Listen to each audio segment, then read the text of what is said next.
Hello and welcome back to Whence Came You, a Freemasonic podcast featuring research papers and discussions related to Freemasonry. I'm your host, Brother Robert Johnson. So what's going on in the news front? Not much here at the show, lots worldwide. I hope everything works out for the better.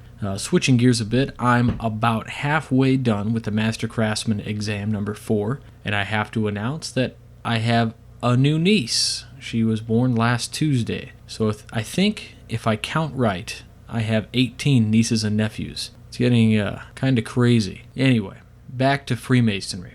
I've been posting a lot about the new movie that Joseph James is working on. If you don't know who he is, allow me to explain for just a moment. He is a brother in all areas of Freemasonry, York, Scottish Rite, Templary. He has produced and acted in a few titles, and they have been getting better each time that a new one comes out. These films are great. These are really best described as independent films, but like I said, each one is monumentally better than the next. Brother James is a wonderful guy, and he really pours his heart and his soul into these films. His projects have stayed mostly Masonic in nature. He did Masonic Map, then Templar Nation, and now his latest is called Freemason. I was super lucky, and he sent me an advanced rough cut of the film, and I really liked it. The cast really did a great job, and anyway, I had Joseph on the show in episode number 78 to talk about how he got into Freemasonry and his movie at that time, which was Templar Nation. I was dying to get him back on the show for another interview, now that Templar Nation had been out, and the new movie, The Freemason, was on the way. Being the awesome guy he is, he set aside some time and he called in. It was a great interview, and I hope you all like it. At the time we recorded the conversation, it was about 8 p.m., and believe it or not, he and his film editor were on what I think he said was his 73rd day of editing in a row. That's how much he pours into these films. I really think you'll like it.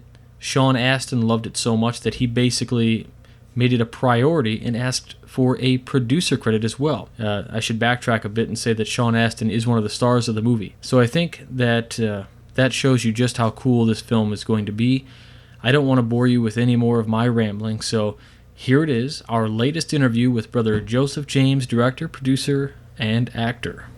Okay, everybody, we're back, and we're sitting once again with Brother Joseph James, producer, actor, director, member of several appendant bodies, including the Scottish Rite, and we last spoke with Brother James in episode 78. So if you guys missed it, you can find it easily on our special guests page on wcypodcast.com. And the last time we talked with Brother James, he was finishing up the epic film Templar Nation, starring Richard Dutcher, Eric Estrada, and Joseph James, among others. So everybody, please welcome Joseph James to the show. Brother James, how are you doing today? I'm good. Thank you for having me. Great. So, there's a ton of stuff to talk about, but let's start from Templar Nation. Last time we talked, you were in post-production on that, and now it's finally out and available. And what can you tell us about the film and where people can see it now that it's out?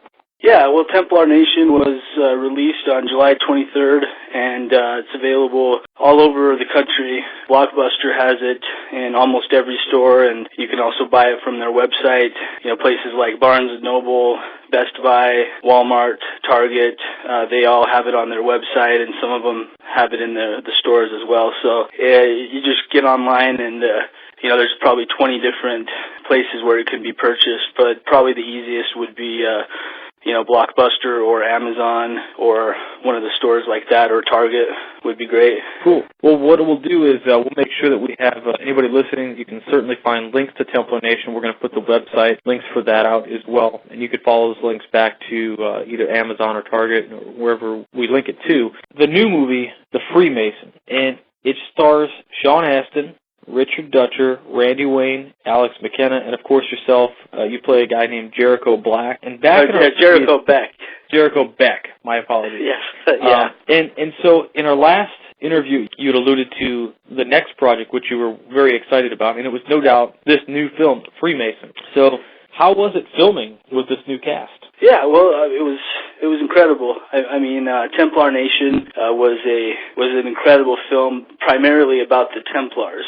And for those who are familiar with independent films, I mean, there's a big difference between a film that costs $200,000 or $300,000 as compared to a film that costs millions of dollars. I mean, it's dramatic, and so that's why independent films have such a hard time doing well, especially here in the U.S. is because we're so used to these big Hollywood, studio films, which are, funded by an actual studio, not individual people. So yeah, with Templar Nation, where the focus was on the Templars and really unraveled the story that we all know of them being falsely, accused in Friday the 13th and the Purge, and then, maybe what happened to them. The movie The Freemason is specifically focused on modern day Freemasonry in the Blue Lodges, and actually takes the audience through the journey of what it would be like to become a Freemason. Right, and what was incredible was in the opening sequence, and anybody listening,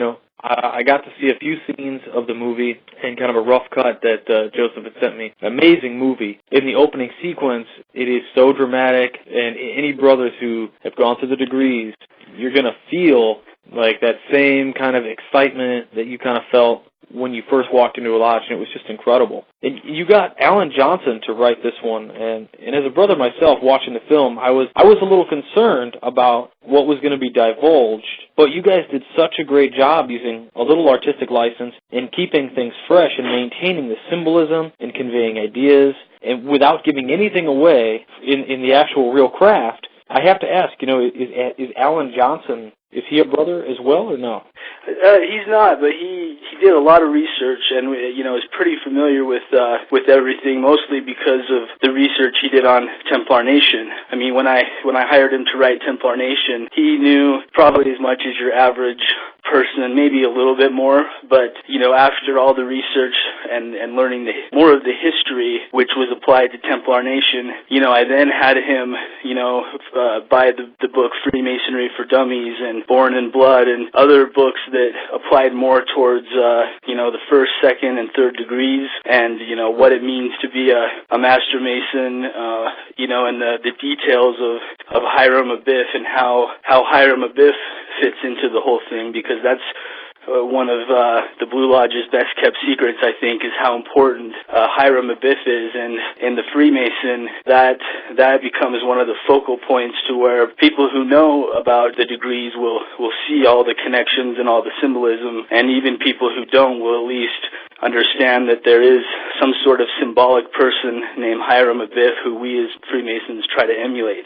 Yeah, I mean, like I said, it was so incredible to watch. Just every scene where, I was like, oh, is he going to go into something, that maybe isn't supposed to go into? It goes into it, but it's different, so of course it's totally fine. But anybody who's a Freemason, you guys listening, really, you'll watch the movie and you'll feel it takes you back by how, especially in the beginning scenes, the lighting and the way that was done. It was like so rich, and it was kind of solemn, and it just takes you back. It was really well done. I can't say enough about it. But moving on a little bit, you had Sean Astin in this movie, and he's a really big name, and he stars as Detective Leon Weed. And so, how was it kind of working with? Yeah, it was. Well, I mean, the Templar Nation was kind of the first film, at least amongst indie filmmakers, that really tried to share as much as it could about the Templars without going into too much detail. And so I had a list of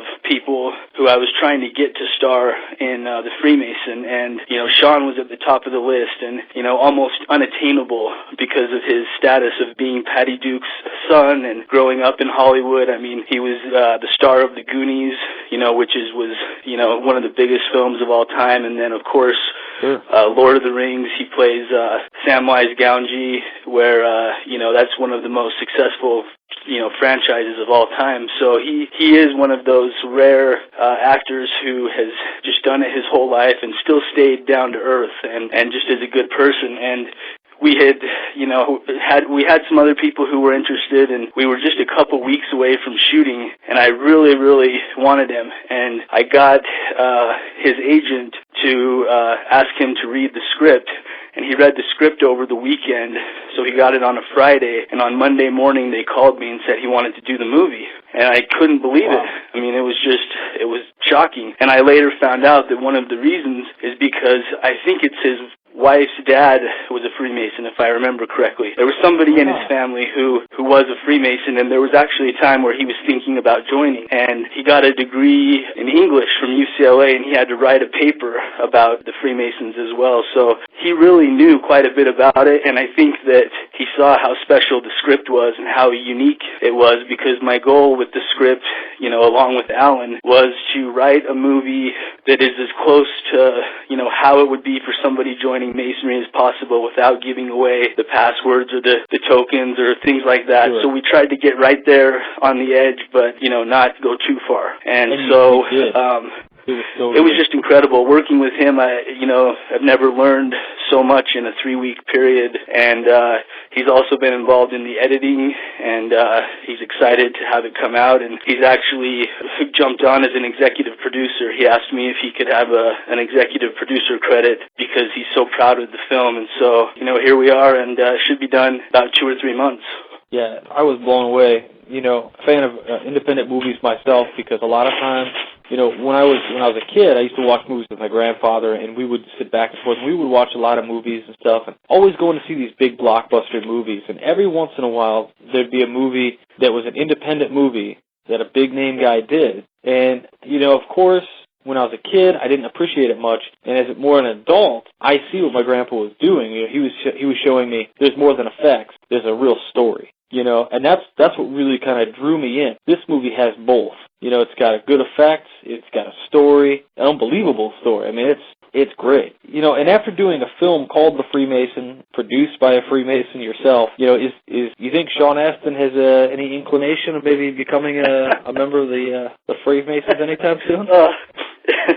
Well, you know, I definitely think it's on his radar. I mean, he kind of turned into a, you know, for lack of a better term, a mad scientist when he got on the set. And, you know, he could tell that I was going to give him, you know, free reign essentially. And he actually wrote in specific scenes, and he understood the script so well that he was able to, you know, insert these scenes, and he even directed a couple of the scenes. And so, whether he ever joins Freemasonry or not, at least we know that he loves it and loves the movie, and was pretty familiar with all the details of it. And it was just.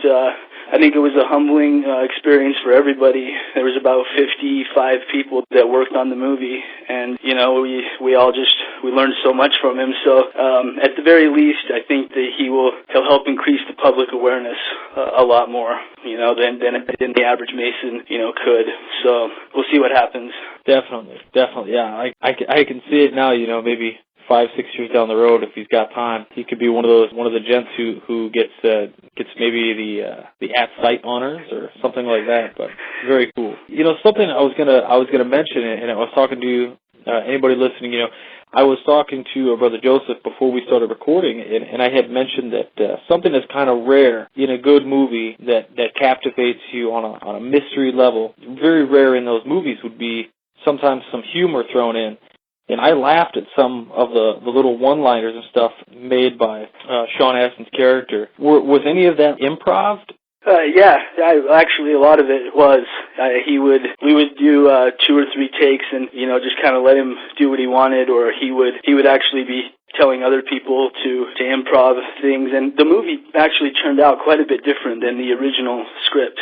And I guess, you know, maybe that's common, you know, maybe it's not. I'm sure it goes both ways, but in our situation, it ended up, you know, being better than we thought because of those things. He was able to, you know, throw in little lines and have humor. And, you know, he had a tough role. I mean, he plays a detective who is challenged with solving a brutal murder of a 33rd degree Freemason, and he doesn't know whether it was the Freemasons who did it or whether it's his daughter, because he's a wealthy man and his estate goes to her, or it could be one of his business partners. There's a lot of different suspects, and so not only does Sean have to learn about this Freemasonry throughout the whole movie, he has to tie together the fact that it wasn't just a a killing, it was tied to the symbolic Master Mason degree where, Hiram Abiff is symbolically killed. And so it's really cool how there's so many different layers going on, and his character has to kind of sort it all out.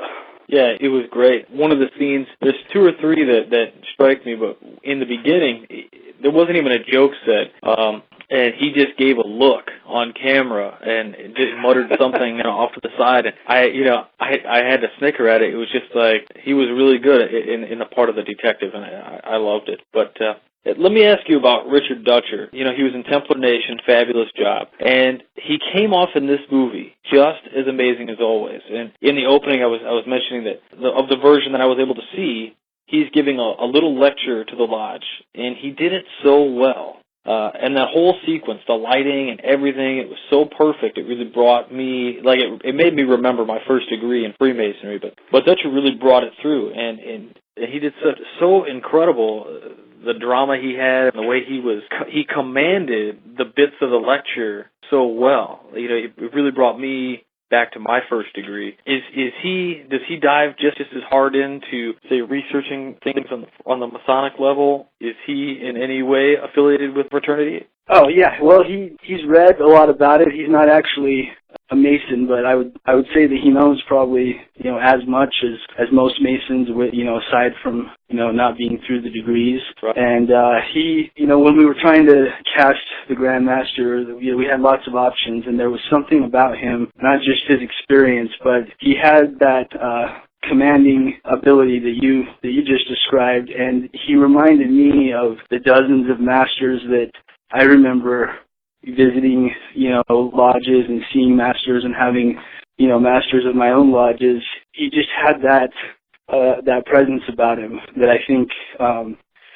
keeps a lot of our younger members motivated and gets them through all the degrees. And, in the first scene, we see a young, 18-year-old who has just barely finished the Master Mason degree and is receiving the lecture. And it's a really powerful moment because, here you have this, older, wise, master of the lodge delivering the lecture to this young 18-year-old. And then throughout the course of the film, he's kind of the representation of Masonry as a whole, and probably is what the audience would consider, your stereotypical Mason. Wise, kind, thoughtful, and so I think people will really he came off like such a gentleman, and like you said, the picture perfect Freemason. He was just great. And so you also have another star in the movie, Randy Wayne. And he did a wonderful job as well. He plays pretty much the main character of the movie.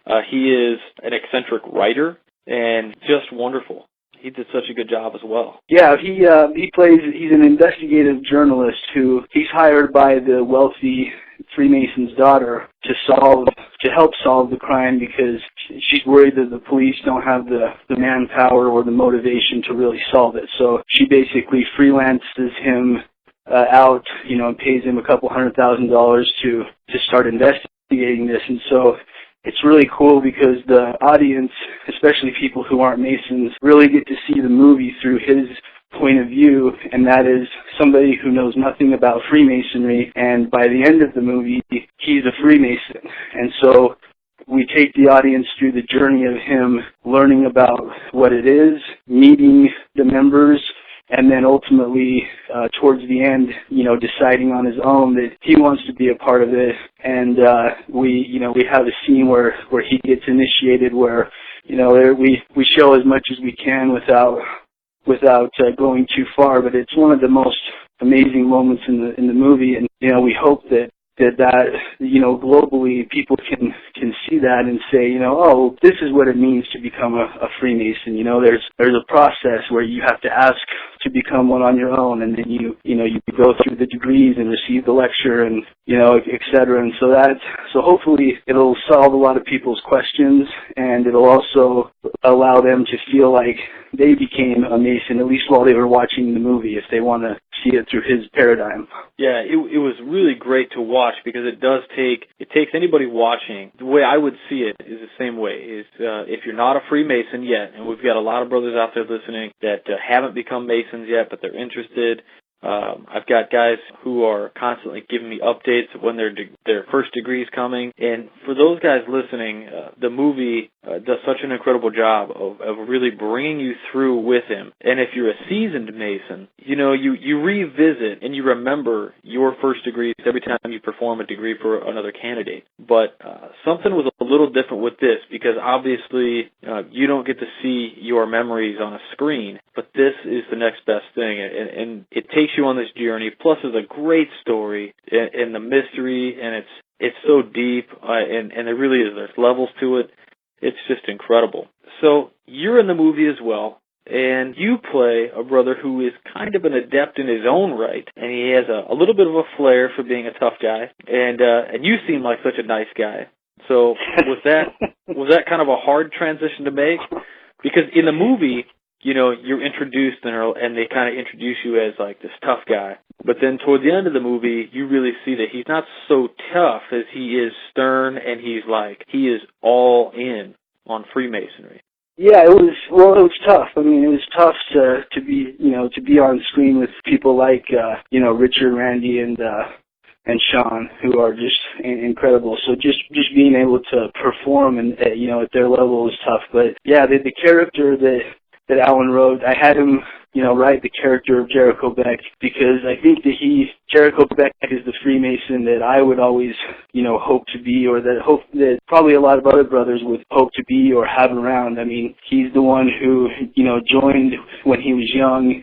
He's gone through all of the degrees he can possibly go through. He's kind of the master's, right-hand man, and he takes it serious, whereas the Grand Master is able to kind of provide some levity, or I'm sorry, the Master, Richard, he has kind of a sense of humor, kind of like Sean's character does, but Jericho is young. He's kind of like a pit bull, and he doesn't like Randy. He doesn't like Randy's, the investigative journalist coming in and poking around and trying to learn all these secrets, and because he's a little overprotective of the craft. And then towards the end of the movie, you kind of find out where he stands on everything. But it was mostly just trying to portray somebody who is probably how Freemasons used to be, back when hundreds of years ago, and probably even pretty recently, Freemasons took it pretty seriously. And there's a time and a place for all that, but his character is definitely what I have seen and witnessed in a lot of other Masons that I really admire, especially younger ones who step up to the plate and who don't leave all the work to the veterans. Absolutely, and I've seen a few. We've had a couple DMLA kids. They turned 18. They petitioned our lodge. We went through. They got their degrees, and they truly have. They've gone on to do some really great things. So I love the character that you played. When you described him as a pit bull, I didn't quite think of him that way until you said it, and that's exactly what he is. He's kind of like objectionable to a lot of the things until the master says, "No, it's cool. Let's work on it." But just really great. And then that's one thing that I was curious. You said you have a couple months left, think of editing. When do you think we can expect an official trailer for the film? Because when that comes out, I'd like to put that out for people as well. Yeah, actually, I mean, I've seen it. We're close to having it done. It'll be released very soon, and I think people will really finally get to see what we're talking about. We've shown the rough draft to people, and the movie will be completely done and ready for release on November 4th. So it's going to be sometime in between now and then, so maybe within the next 1 to 2 months. I'll send it to you, and we'll put it up online and everything, and then as soon as the movie's available, people will be able to buy it or rent it, or it'll have international distribution, so any of the brothers who are listening from a different country should be able to access it pretty easily.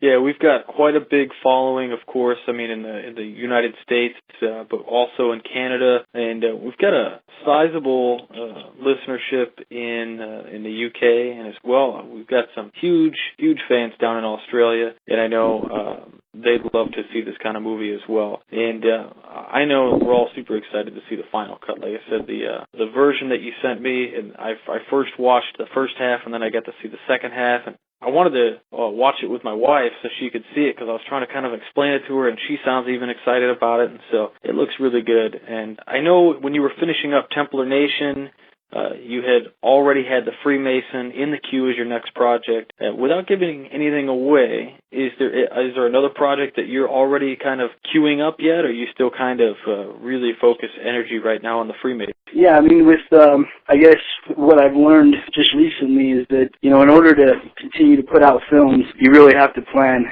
6 months in advance, or, sometimes even more. So, yeah, I have a really solid movie that I'm going to jump into, right after this one is done, that still has the Freemason theme and still involves Freemasonry, but it's a completely different theme and genre. And I'm pretty excited about it. I mean, I've done 3 feature films about Freemasonry now, and they've all been progressively getting better. I mean, the first one was ultra low budget, just attempt to actually even make a movie, and it was okay. And then Templar Nation was a huge improvement. It is what it is, and I did the best that I could. And then, I've gone up to a whole other level with the Freemason, and now I can kind of take all the things that I've learned and mistakes that I've made, which were a lot. If I could go back, there's so many different things I could have done different, because making a film is just so extremely difficult. I mean, it sounds easy when and people think, oh, you got a good script, you just go make it, but there's hundreds and hundreds of technical elements, and they're extremely expensive, and everything takes longer than you think, and I could just go on and on. So, each film, I can see now why the big studio films take 2 or 3 years to make sometimes, because there's just so many things that have to happen. But I will, as soon as I release the name and details of the next film, it would be an honor to come back on and tell you about it, because it's going to be definitely. It'll be even bigger than Freemason. Well, it was great because, when the first time we talked talked about a little bit about Masonic Map, which is the first one, and that's the one you're talking about, was ultra low budget. And, I had shared some of the links with that, and I had some people go, oh, wow, I mean, that was really low budget or whatever. And some people kind of had some things to say, and I had to remind them. I said, did you make a movie? No, you didn't. So anybody who's listening, I mean, Masonic Map is a great movie. It's a good story. Templar Nation steps it up, and then this next one, the Freemason, it blew me away. It was just really good. But I wanted to thank you, Brother James, for your time, and I know that you're a super busy guy editing. We appreciate you taking the time to hang out with us and for making these movies and personifying us or putting us out there in a medium that is both mysterious and drives interests and also shows the public that we're not a bunch of, Satan worshipers. And everyone listening can find the links to Joseph James' film, Templar Nation, and of course the new film, The Freemason, on our site, wcypodcast.com, as well as www.thefreemasonmovie.com and josephjamesfilm.com.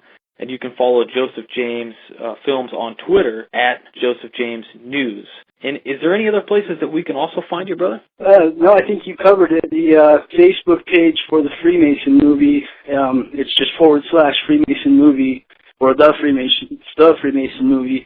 That's where I'm going to be posting most of the stuff about the release dates and exactly when it can be purchased. So, yeah, they can go there, and and they can also friend me on Facebook if they just want to personally friend me. They can also do that. I've been getting a lot of friend requests from brothers in South America or over in Europe and whatnot. So, yeah, if somebody wants to just do that, they can as well. Very cool. Well, again, I appreciate the time and like I said, your efforts, your monumental effort for promoting the craft the way you're doing, in a way you're doing it. Right now, I mean, there's so many Freemason books out there and stuff that you can go out and buy, and they're great. And sometimes people want to they love the movies and get lost in a story. And in this movie, you get both. You get lost in the story. You get brought in by the mystery of the Freemasons as well. So just thanks again for your time, brother. It was really great to talk to you again. Thank you. All right. As always, I hope you guys enjoyed. Please check the links to all of Joseph's stuff on our website. And you can also, likewise, just go directly to his sites. It's time to pay the bills. Check out our streaming Android, Apple, and Windows 8 apps for your mobile devices. They stream the show like it is now on many of the mediums that's available, except you can grab the bonus content, which are kind of like Easter eggs. The PDFs of the documents or papers that we read on the show are available to you for download. Also, a Masonic wallpaper for your mobile device is available each week, which is different every week. We're also on the Stitcher Smart Radio application, so if you're on Stitcher Smart Radio, check out the show. If you're not on Stitcher Smart Radio, you can download it for free, you register for free, and you use a promo code Whence with no spaces, and when you do that, Stitcher Smart Radio sends us $1. So it helps out the show, and it's totally free to you. If apps aren't your thing, we do have a donations account with PayPal. It's all secure, and all the money goes right back into the show to pay for hosting costs and equipment if something happens to break. Lastly, you can visit our affiliate, Onnit Labs, for some great supplements to supercharge your mind and body. Just click the links on our website for Onnit. Buy some Alpha Brain, maybe. That's what I like. Get super focused, and a few dollars from the sale comes back to us. It doesn't cost you any extra. Just keep that in mind. Also, for shopping with Onnit, and when you do that, you're supporting the show. We have a coupon code which gives you an additional 10% off, which is WCY at checkout. It usually takes off the shipping charges and a bit more. Next is this week's famous Freemason, Edward Jenner, born May 17th, 1749. And he passed away on January 26, 1823. Quote, "He lived with the generosity of a good man, and the simplicity which benefits a great one. English surgeon, fellow of the Royal Society, and discoverer of the scientific principles of vaccination and a vaccine for smallpox." Edward's nephew, Henry Jenner, was master for the 2 years of the lodge, and later provincial grand master for Bristol. Robert F. Jenner, Edward's son, was master of the lodge in 1827, 1828, 1847, and 1848, while another nephew, the Reverend G.C. Jenner, was lodge secretary and provincial grand chaplain for Bristol. Brother Jenner attended his last lodge meeting on July 14, 1822, 6 months before his death. At a memorial service held on August 23, 1823, the 6 lodges of the province raised funds to erect a statue of Dr. Jenner inside the west door of Gloucester Cathedral. Brother Edward Jenner was raised to the sublime degree of a Master Mason on December 30th, 1802, at the Lodge of Faith and Friendship, number 449. He was the worshipful master there in 1812 and 1813. He was a member of the Royal Berkeley Lodge of Faith and Friendship, Berkeley, Gloucestershire. His last words were, "You're welcome." Alright, I'm kidding about that last part, but wow, he saved the world from smallpox. And that's pretty darn awesome. So that's it for this week. Please find us on Facebook and follow on Twitter at Whence. Check out the Midnight Freemasons 3 times a week for great new articles, Mondays, Wednesdays, and Fridays. Check out our podcast partners, Brother Juan Sepulveda on the Winding Stairs, and you can follow him on Twitter at WindingStairs33. Check out the Far From Centered podcast with Brother Rob Lewis, and follow him at FFC. And also you can follow him at Robert P. Lewis. Check out the bookstore on our site, www.wcypodcast.com, and you can find all the books by the friends and brothers of this show, including Todd E. Creason, Robert Lewis, Charles Harper, Steve Harrison, and Mike Shirley. Check out our Masonic businesses, PB&J Water, for great purification systems and solutions. It's run by Brother Jeff Koch, who is just one of the coolest guys and brothers that I've had the pleasure to speak with. Check out Fraternal Ties for the best Masonic neckwear anywhere in the world. I guarantee that. Product research gear for tons of great survival and tactical stuff. Anyway, I'll be quiet now and I'll let you all go for now. Have a great week and stay on the level. For Whence, I'm Robert Johnson.